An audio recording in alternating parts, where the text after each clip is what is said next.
اور ابھی خبر یہ ہے کہ ایران کے شہید رہبر اعلیٰ علی خامنائی کا جسد خاکی عراق کے شہر نجف پہنچا دیا گیا ہے۔ آخری دیدار اور تعزیتی تقریبات کا آغاز ہو گیا ہے۔ شہید آیت اللہ خامنائی کی آج نجف میں نماز جنازہ ادا کی جائے گی۔ عراقی شہریوں کی ایک بڑی تعداد شہید کو خراج عقیدت پیش کرنے کے لیے پہنچ رہی ہے۔ میت کو کربلا بھی لے جایا جائے گا۔ جمعرات کو مشہد میں امام رضا علیہ السلام کے روضے کی حدود میں سپرد خاک کیا جائے گا۔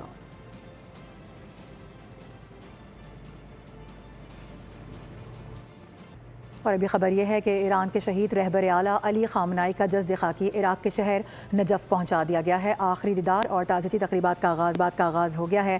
شہید آیت اللہ خامنائی کی آج نجف میں نماز جنازہ ادا کی جائے گی۔ عراقی شہریوں کی ایک بڑی تعداد شہید کو خراج عقیدت پیش کرنے کے لیے پہنچ رہی ہے۔ میت کو کربلا بھی لے جایا جائے گا۔ جمعرات کو مشہد میں امام رضا علیہ السلام کے روضے کی حدود میں سپرد خاک کیا جائے گا۔